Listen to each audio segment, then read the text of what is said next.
మెదక్ జిల్లా రామయ్యంపేట మున్సిపాలిటీ పరిధిలో గురువారం ఛత్రపతి శివాజీ మహారాజ్ 386వ జయంతి వేడుకలు ఘనంగా నిర్వహించారు. ఛత్రపతి యువసేన ఆధ్వర్యంలో ఏర్పాటు చేసిన కార్యక్రమానికి municipal chairperson Gajawada Lavanya, vice chairperson Navaneetha ముఖ్య అతిథిగా హాజరై ఛత్రపతి శివాజీ విగ్రహానికి పూలమాలలు వేసి నివాళులు అర్పించారు. అనంతరం మాజీ మున్సిపల్ చైర్మన్ పల్లె జితేందర్ గౌడ్, కౌన్సిలర్లు, పలు పార్టీలకు చెందిన నాయకులు శివాజీకి నివాళులు అర్పించారు. ఈ సందర్భంగా వారు మాట్లాడుతూ యువత ఛత్రపతి శివాజీని ఆదర్శంగా తీసుకుని ఆయన ఆశయ సాధన కోసం కృషి చేయాలన్నారు. ఛత్రపతి శివాజీ స్త్రీల రక్షణ కోసం, హిందువుల రక్షణ కోసం కష్టపడ్డ గొప్ప వ్యక్తి అన్నారు.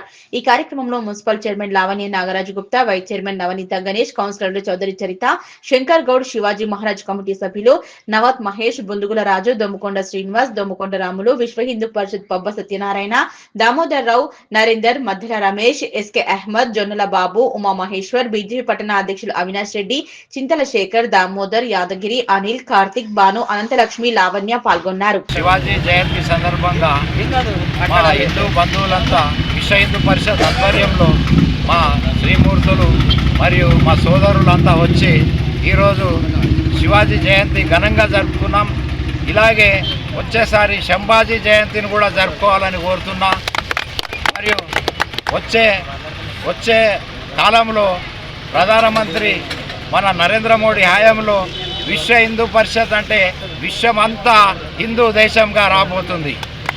రేపు పాకిస్తాన్, ఆఫ్ఘనిస్తాన్ మరియు బంగ్లాదేశ్ ఇవన్నీ కూడా భారతదేశంలో కలవబోతున్నాయి. నరేంద్ర మోడీ నాయకత్వంలో అఖండ భారత్గా వెళ్ళబోతుంది ఈ భారతదేశం.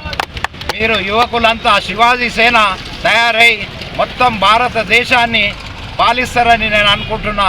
మీరందరూ కూడా కలిసి వచ్చి నరేంద్ర మోడీ గారికి సపోర్ట్ చేస్తే మన భారతదేశమే అఖండ భారతం అవుతుందని ఈ విధంగా మనం చేస్తూ జై భారత్ మాత.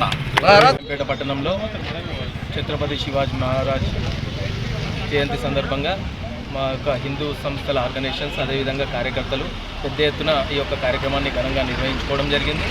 ముఖ్యంగా ప్రస్తుతం దేశంలో జరుగుతున్న పరిస్థితులను బట్టి అప్పుడు ఏదైతే శివాజీ మహారాజ్ హిందూ ధర్మం కోసం, దేశం కోసం ఏ విధంగా కట్టుబడి పనిచేసిండో ఆయన్ను దేశ ప్రజలందరూ, ప్రతి హిందూ కుటుంబాలందరూ కూడా ఆదర్శంగా తీసుకోవాలని చెప్పేసి ఈ సందర్భంగా తెలియజేస్తున్నాను. మరొక విషయం ఏంటంటే మన ప్రియతమ ప్రధానమంత్రి నరేంద్ర మోడీ గారు కూడా హిందూ ధర్మం కోసం, దేశం కోసం, దేశ ప్రజల హితం కోసం నిత్యం 18 గంటలు పనిచేస్తున్నాడు. దేశ ప్రజలందరూ కూడా గమనిస్తున్నారు. మనమందరం కూడా వీళ్ళిద్దరిని ఆదర్శంగా తీసుకొని మన హిందుత్వాన్ని కానీ, దేశ ప్రజలను కానీ, హిందూ కుటుంబాలను కానీ భవిష్యత్తులో కాపాడుకునేందుకు మన అందరం కూడా ప్రతి ఇంటి నుంచి ఒక శివాజీ మహారాజ్ ముందుకు వచ్చి దేశ హితం కోసం పనిచేయాలని చెప్పి ఈ సందర్భంగా తెలియజేస్తున్నాను. భారత్ మాతాకి జై. జై. ఓకే. ఈరోజు రామయ్యంపేట పట్టణంలో ఛత్రపతి శివాజీ విగ్రహ జయంతి సందర్భంగా ఇక్కడికి వచ్చినటువంటి ప్రతి ఒక్క కార్యకర్తకు హృదయపూర్వక నమస్కారాలు. మరి మనము స్వామి వివేకానంద ఆశయాలతో ముందుకెళ్ళిన అవసరం ఉంది. మరొక ఛత్రపతి శివాజీ భరతమాత ముద్దుబిడ్డ స్త్రీల రక్షణ కోసము, హిందువుల రక్షణ కోసం ఎంతో కష్టపడాడు వీర శివాజీ. వాళ్ళ తల్లి ప్రేరణతో తల్లి ఏ విధంగా ఛత్రపతిని తయారు చేసిందో ప్రతి ఒక్కరు మనము గుర్తుంచుకోవాలి.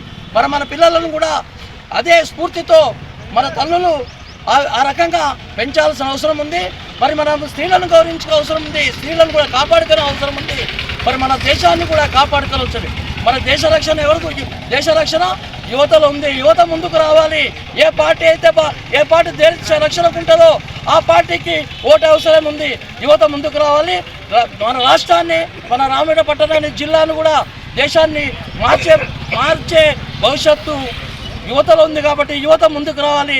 ప్రత్యక్షంగా రాజకీయాలకు రావాలి. మన అంతర్గత శత్రువు ఎవరున్నారో వారిని కూడా తరిమి కొట్టే అవసరం ఉంది. జై శ్రీరామ్. జై శ్రీరామ్. భారత్ మాతా की भारत माता की देश का रक्षा कौन करेगा? हम करेगा. देश का रक्षा कौन करेगा? हम करेगा.